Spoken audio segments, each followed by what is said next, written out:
Good morning and welcome to Rising. We have a great show for you today and a lot of big stories to dive into. Robbie, what do we have? Well, Andrew Feldman and Rena Shaw are with us for Team Rising, and we'll discuss the vote to censure Congressman Paul Gosar. And Katie Halper and Kim Iverson, of course, join us to weigh in on Boris Johnson's sister, who, get this, wrote a cringe piece in The Spectator taking pity on Ghislaine Maxwell, of all people. But first, John Deere employees have struck a deal with the company, effectively ending the United Auto Workers' 5-week-long strike. About 61% of voters approved the new 6-year contract, which appears to be a big win for John Deere workers.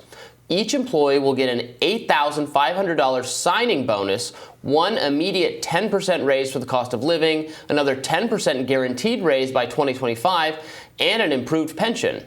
Workers had previously rejected 2 contracts. That deal sounds pretty good.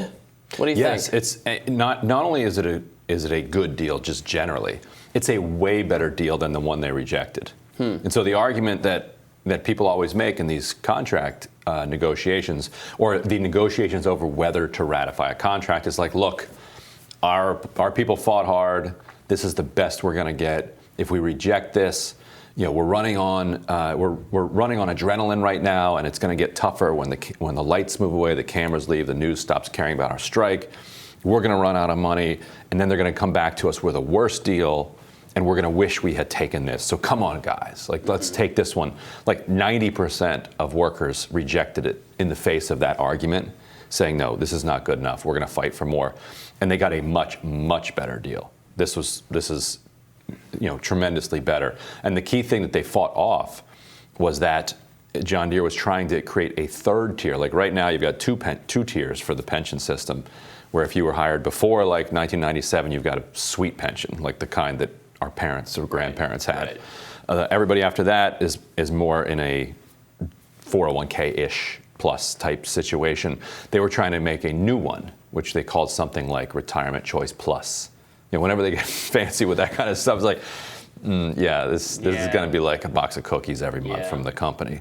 And so they fought not on behalf of themselves, because this would have been future workers. They fought on behalf of future workers. But it shows the power of community and family, because a lot of John Deere workers like the idea that one day their children or the children in the community will be working at this plant, because this plant is a thing that gives life to the community.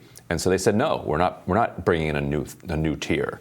And eventually they'll be all on the same tier, because there are very few people hired behind 96. Right. Those people are enjoying that pension right now. For the next 50 years of their life. Right. They're doing what is a decent life.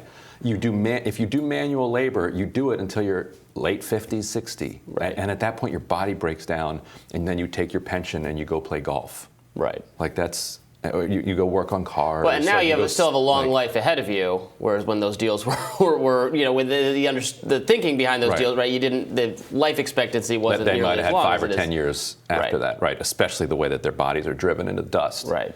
By the work that they do. And I also think it shows that the managers, the Michael Scotts that they sent into these factories and warehouses to try to make these John Deere products, were not doing a very good job of it.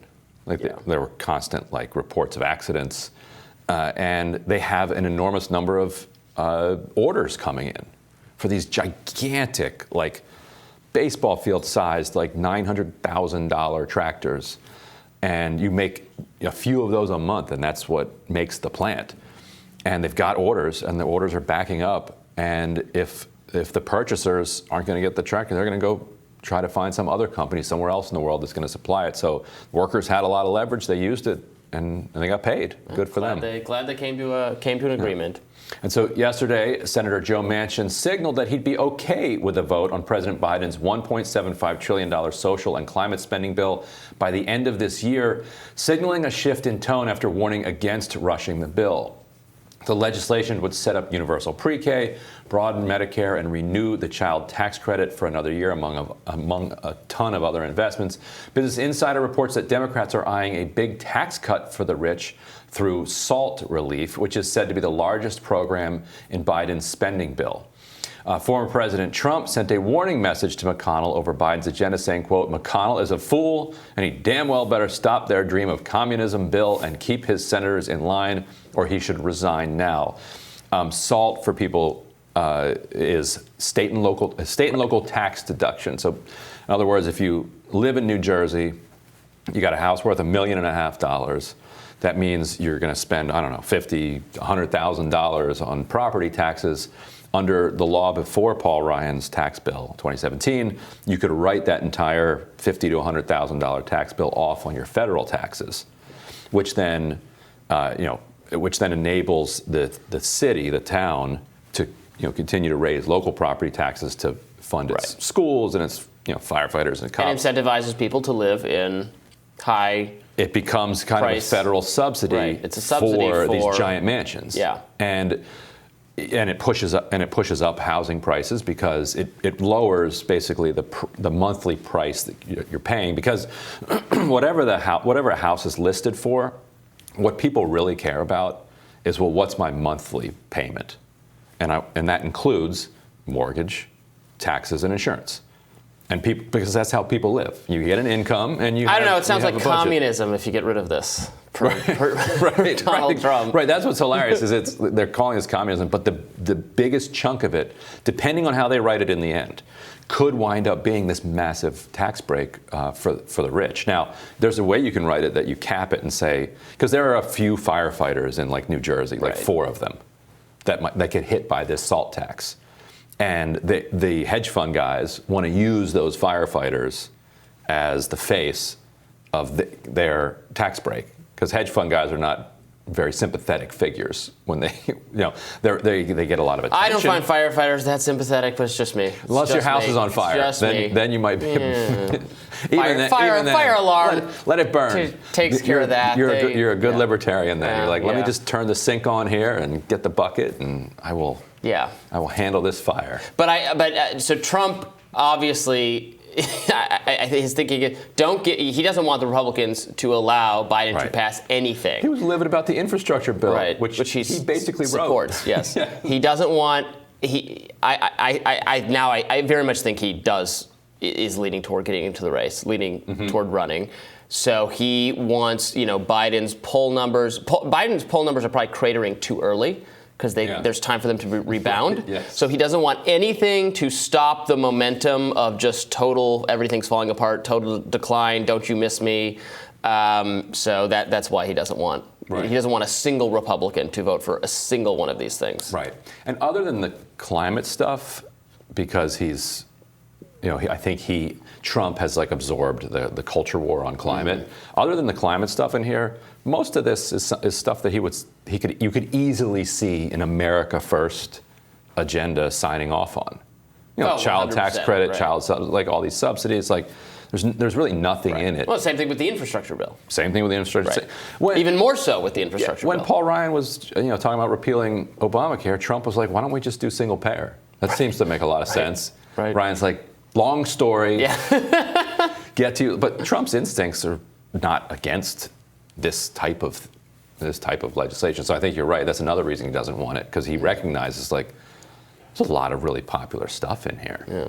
Well, we have a third story to get to in this discussion for you. New reporting by The Intercept reveals that Senator Rand Paul will most likely force a floor vote on Biden's first major arms sale to Saudi Arabia and is poaching Democrats to co-sponsor the bill. The vote would allow $650 million of 280 Raytheon-built advanced medium-range air missiles and 596 missile launchers. The State Department approved the sale, which then gives Congress 30 days to issue a ban.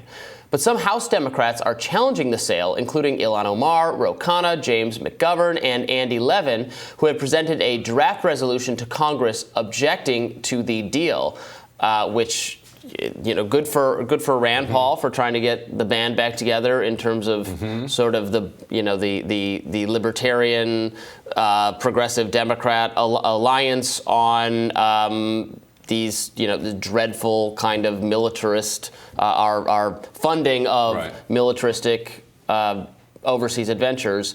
And the Democrats who are the White House and the Democrats who are supporting the White House on the sale want to argue that, well, this is defensive weaponry, so it's right. We would oppose offensive weaponry, but this is defensive weaponry. But that argument kind of really breaks down because it all lends itself towards supporting like this blockade, exactly. which is an aggressive action, is leading to widespread starvation. So there's not this clear-cut line between offensive and defensive weaponry. Right. We are funding this Saudi effort. Right. Yeah, right. If it's defensive against humanitarian aid flights that are trying to bring food in and into a starving population and medicine into a deeply unhealthy population. So, okay, that's defensive, I guess. What do you shoot? Because they can tell the Red Cross, if you try to land in this airport, we don't know if you're a Red Cross plane or a Houthi plane or an Iranian plane, so we're going to shoot you out of the sky. And they need missiles to follow through on that threat. And here comes the U.S. launching these missiles. And here you go. And good for Rand Paul, because a lot of the Democrats in the Senate are focused on getting this Build Back Better bill through. And so they were not necessarily eager to have some fight with Biden about this. And so Rand Paul, and so Sarah Sirota, the reporter at The Intercept, talked to Rand Paul. So Rand Paul says, yeah, you know what, I think I'm going to do it. Then she talks to Bernie. He's like, his quote is in the story. He's like, I'm not unsympathetic to that. You got to do a Bernie Sanders voice for the. I'm not unsympathetic. I'm not unsympathetic to Rand Paul's idea. And then later that day, his office says he's on. Right. He's on board. But it kind of took Rand Paul to kind of get it started. What I think they should do is just be honest about the whole thing. CBO wants to score this Build Back Better agenda. Okay. Well, we're paying for this chunk of the child tax credit with these billions that we're getting in weapons sales. Like, just be honest. Just be honest about it. Like, that's how you're paying for it. Yeah. Instead of like doing that at the precise same time, but saying that it's not actually connected. Right. Not connect. No connection. Right. I'm for the child tax credit, but we should be honest about, how it is that we afford these luxuries. These luxuries. Yeah, that's right. Anyway, we'll tell you what's on our radars up next.